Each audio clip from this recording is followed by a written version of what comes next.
Assalamualaikum warahmatullahi wabarakatuh. Waalaikumsalam warahmatullahi wabarakatuh. Kami dari kelas 7A2 kelompok 5 yang terdiri Abdul Azam, Zainul Fatah, Emigdad Zaidan, Ardiansyah. Kami akan mempresentasikan tugas IPS 2 dengan tema menjelaskan potensi sumber daya hutan mangrove dan terumbu karang di Indonesia.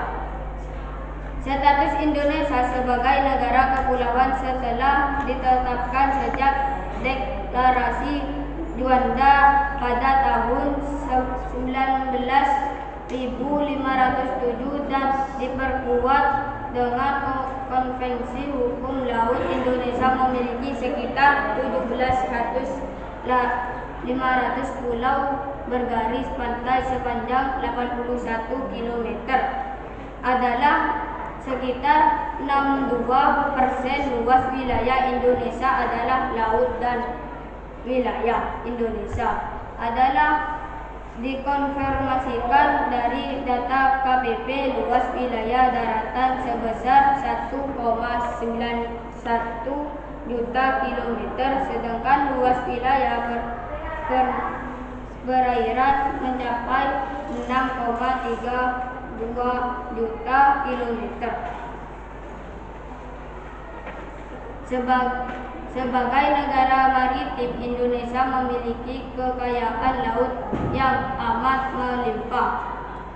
Beberapa potensi kemaritiman Indonesia atau potensi sumber daya lautan Indonesia atau sumber daya maritim Indonesia adalah hutan mangrove atau hutan bakau dan terumbu karang. Sumber daya maritim Indonesia hutan mangrove 2/3 dari seluruh luas wilayah Indonesia sekitar 5,8 juta kilometer persegi.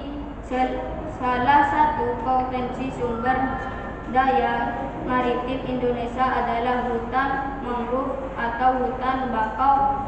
Hutan mangrove atau hutan bakau adalah tipe hutan yang berada di beberapa pasang surut air laut. Saat air pasang hujan, mangrove digenangi air laut. Saat air laut surut, hutan mangrove beberapa dari dengan air laut. Umumnya hutan mangrove berkembang dengan baik di pantai yang terlindung, muara sungai atau lagunya. Potensi kemaritiman Indonesia 2. Fungsi hutan mangrove sebagai potensi sumber daya laut di Indonesia adalah fungsi ekologis dan ekonomis. 1.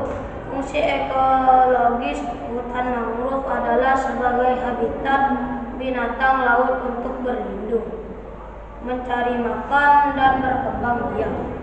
Fungsi ekologis yang lain adalah untuk melindungi pantai dari abrasi air laut. 2. Fungsi ekonomis hutan mangrove berupa senilai ekonomis dari kayu dan pepohonan dan makhluk hidup yang ada di dalamnya. Biasanya kegunaan kayu bakau untuk bahan kayu bakar, bahan pembuatan arang, dan bahan pembuatan kertas. Hutan mangrove juga dihuni oleh beragam jenis fauna yang bernilai ekonomis, misal udang dan jenis ikan lainnya yang berkembang biak dengan baik di wilayah ini. Potensi kemaritiman Indonesia. Perikanan hutan mangrove di Indonesia terbesar di pesisir sebelah barat Pulau Sumatera, beberapa bagian di pantai utara Pulau Jawa, sepanjang pesisir Pulau Kalimantan, pesisir Pulau Sulawesi, pesisir sebelah selatan Papua, dan beberapa pulau kecil lainnya. Luas hutan mangrove di Indonesia mencapai sekitar 3 juta hektar, yang terbesar di sepanjang 95 km pesisir Indonesia. Indonesia tidak terbesar secara merata. Luas hutan mangrove terbesar ada di Pulau Papua mencapai 3,7 juta hektar, Sumatera 417.000 hektar, Kalimantan 165.000 hektar, Sulawesi 53.000 hektar, Jawa 3,4 hektar, Bali dan Nusa Tenggara 3,7 hektar. Indonesia memiliki kekayaan laut yang amat melimpah. Salah satu kekayaan laut tersebut adalah terumbu karang, di mana lautan Indonesia merupakan habitat bagi 76% terumbu karang di dunia. Bahkan dari 800 spesies karang keras yang sudah teridentifikasi di dunia, sebanyak 450 di antaranya ada di Indonesia. Indonesia berada di kawasan segitiga terumbu karang dunia dan menjadi negara dengan terumbu karang terluas di dunia. Letak Indonesia daerah tropis memungkinkan bagi tumbuh dan berkembangnya berbagai jenis terumbu karang. Terumbu karang merupakan bangunan raksasa yang terbentuk dari bebatuan kapur yang diendapkan organisme kecil bernama hewan karang.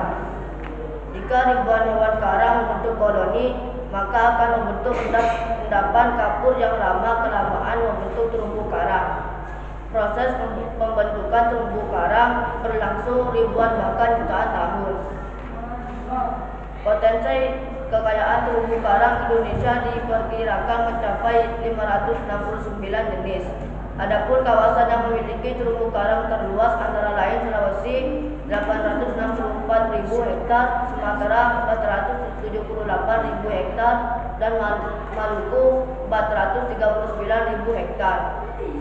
Terumbu karang adalah sekumpulan hewan karang yang bersimbiosis dengan sejenis tumbuhan alga yang disebut zooxanthellae. Terumbu karang termasuk adalah jenis Phylum Cnidaria kelas Anthozoa yang memiliki tentakel. Koloni karang dibentuk oleh ribuan hewan kecil yang disebut polip. Dalam bentuk sederhananya, karang terdiri dari satu polip saja yang mempunyai bentuk tubuh seperti tabung dengan mulut yang terletak di bagian atas dan dikelilingi oleh tentakel.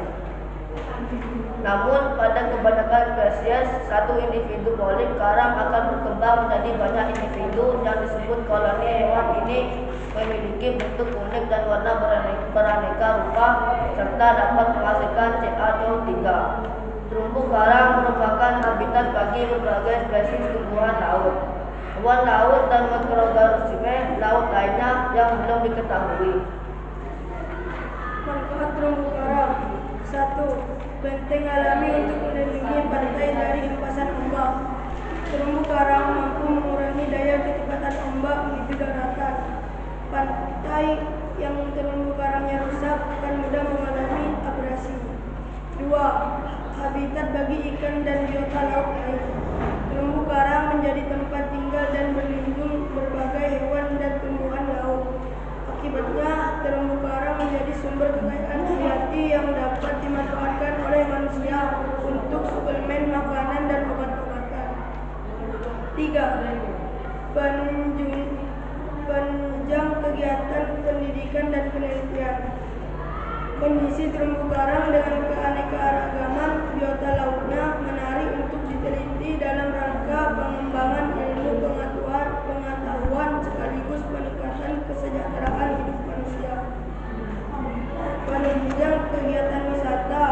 Kombinasi karang dan keanekaragaman hayati membuat terumbu karang menjadi lingkungan hidup yang memiliki panorama indah dan menarik. Demikian penjelasan mengenai potensi sumber daya hutan mangrove dan terumbu karang di Indonesia yang perlu dipahami. Dengan penjelasannya singkat di atas, kita jadi lebih memahami bagaimana pengaruh potensi sumber daya hutan mangrove dan terumbu karang di Indonesia terhadap kondisi alam dan juga perekonomiannya. Demikian yang dapat kami sampaikan. Semoga apa yang penyaji sampaikan bisa menambah wawasan serta pengetahuan bagi kita semua. Atas perhatiannya disampaikan, terima kasih. Wassalamualaikum warahmatullahi wabarakatuh.